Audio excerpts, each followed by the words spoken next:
নমস্কার বন্ধুরা, সকলকে আমার চ্যানেলে স্বাগত। সমস্ত পেনশনার এবং ফ্যামিলি পেনশনারদের অতিরিক্ত পেনশন বৃদ্ধি সংক্রান্ত এই মুহূর্তে একটি অত্যন্ত ভালো খবর সামনে এসেছে এবং এই খবরের ফলে সমস্ত পেনশনার এবং ফ্যামিলি পেনশনারদের পেনশন বৃদ্ধি সংক্রান্ত বিষয়টি আরও ত্বরান্বিত হতে চলেছে। কী সেই খবরে কী কী বলা হয়েছে চলুন এক নজরে বিস্তারিত জেনে নিই। তার আগে বলি, ভিডিওটি ভালো লেগে থাকলেও অবশ্যই একটি লাইক করবেন এবং সকলের সঙ্গে শেয়ার করবেন। আর সেই সাথে চ্যানেলে যদি প্রথমবার হয়ে থাকেন এই রকমের ইনফরমেটিভ ভিডিও আরও দেখার জন্য যারা এখনও পর্যন্ত চ্যানেলটিকে সাবস্ক্রাইব করেনি তারা অবশ্যই চ্যানেলটিকে সাবস্ক্রাইব করে নিতে ভুলবেন না। তাহলে চলুন আমরা বিস্তারিত জেনে নিই। দেখুন, আমি আপনাদের সঙ্গে এই মুহূর্তে একটি অর্ডার কপি আমি শেয়ার করেছি। এই অর্ডার কপিটি জারি করা হয়েছে government of India, ministry of labour and employment, Rajya Sabha, unstarred question number 4427 to be answered on 2nd of April 2026। অর্থাৎ রাজ্যসভাতে পেনশন বৃদ্ধি সংক্রান্ত যে সমস্ত বিষয়গুলি নিয়ে প্রশ্ন করা হয়েছিল সেই সমস্ত বিষয়গুলি নিয়ে যে সমস্ত উত্তর দেওয়া হয়েছে সেই উত্তর দেওয়া নিয়ে 2রা এপ্রিল 2026-এ এই অর্ডারটি জারি করা হয়েছে। 2রা এপ্রিলে অর্ডারটি জারি হলেও এটি জনসমক্ষে এসেছে রিসেন্টলি। দেখুন এখানে কি বলা হয়েছে, পেনশন টু ইপিএফও এমপ্লয়িজ, অর্থাৎ ইপিএফও এমপ্লয়িজের পেনশন সংক্রান্ত জন বার্তার যে এটা আছে সেখানে বলা হয়েছে, will the minister of labour and employment be pleased to state, যে লেবার অ্যান্ড এমপ্লয়মেন্ট মিনিস্টার কি দয়া করে এই বিষয়টি তুলে ধরবেন। কি কি প্রশ্ন দেখুন।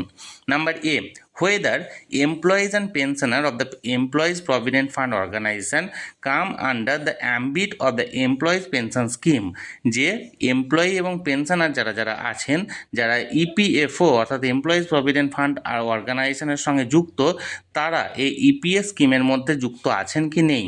Number B, if so the details thereof, যদি থাকেন তাহলে সেক্ষেত্রে তাদের ডিটেলসটা এখানে তুলে ধরতে বলা হয়েছে।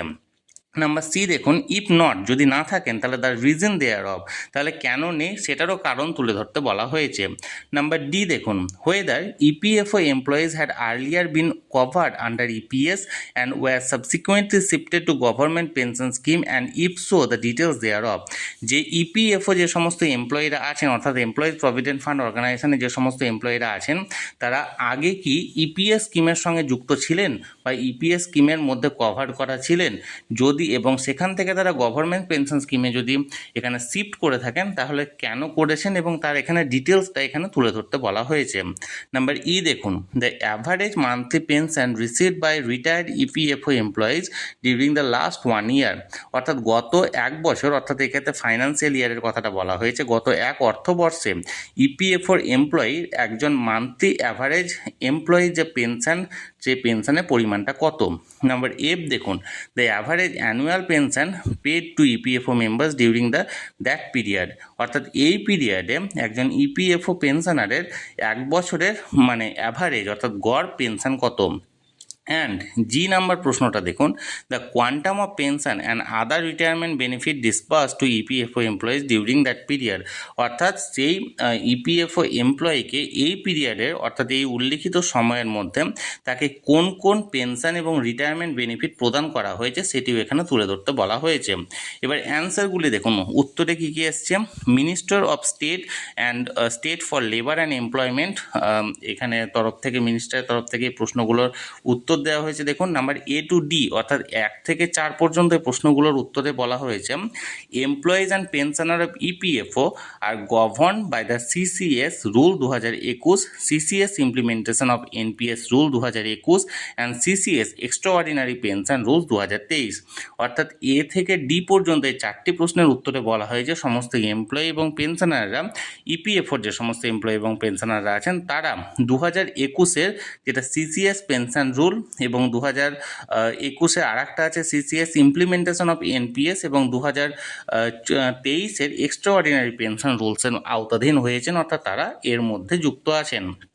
নাম্বার ই দেখুন, অর্থাৎ 5 নম্বর প্রশ্নের উত্তরে বলেছেন, the average monthly pension disburse per retired EPFO employee during the year 24-25 is rupees 37,045 টাকা, অর্থাৎ এই ইপিএফও এমপ্লয়ি 24-25 অর্থবর্ষে একটা অ্যাভারেজ মান্থলি পেনশন ছিল 37,045 টাকা। এফ নাম্বার প্রশ্নের উত্তরে বলা হয়েছে, the average annual pension disburse per retired EPFO employee during that year 24-25 is rupees 4,44,533, অর্থাৎ 24-25 অর্থবর্ষে একজন ইপিএফও পেনশনারের অ্যানুয়াল পেনশনটা ছিল 4,44,533 টাকা। এবং জি নাম্বার প্রশ্নে যে উত্তরটা সেটা দেওয়া হয়েছে এ সাম of rupees 813.94 crore has been paid during the year 24-25 as expenditure incurred for pension and family pension the gratuity amount for retired EPFO employees or their survivor। অর্থাৎ এই অর্থবর্ষে 24-25 অর্থবর্ষে টোটাল 813,94,00,000 টাকা পেড করা হয়েছে অন্যান্য সুযোগ সুবিধা প্রদান করতে, যেটি ইপিএফও এমপ্লয়ি এবং তাদের সার্ভাইভার, অর্থাৎ তাদের যদি মৃত্যু ঘটে থাকে তাহলে সেক্ষেত্রে তাদের ফ্যামিলি মেম্বারদের এখানে কভার করার জন্য।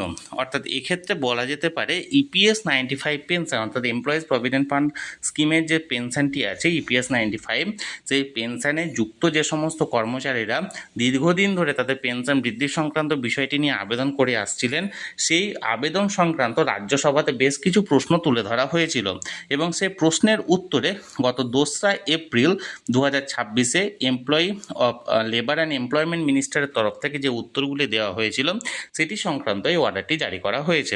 তাহলে বন্ধুরা, যে অর্ডারটি এখানে জারি করা হয়েছিল এবং যে সমস্ত প্রশ্নগুলি তুলে ধরা হয়েছে এবং তার উত্তরে কী কী বলা হয়েছে সব কিছুই আমি আজকের ভিডিওতে আপনাদের সঙ্গে তুলে ধরলাম। এই নিয়ে যদি আপনাদের কোনো কিছু প্রশ্ন থাকে বা জানার থাকে অবশ্যই কমেন্ট করুন, আর ভিডিওটি ভালো লেগে থাকলে অবশ্যই একটি লাইক করুন এবং সকলের সঙ্গে শেয়ার করুন, আর সেই সাথে চ্যানেলে প্রথমবার হলে অবশ্যই চ্যানেলটিকে সাবস্ক্রাইব করে রাখুন।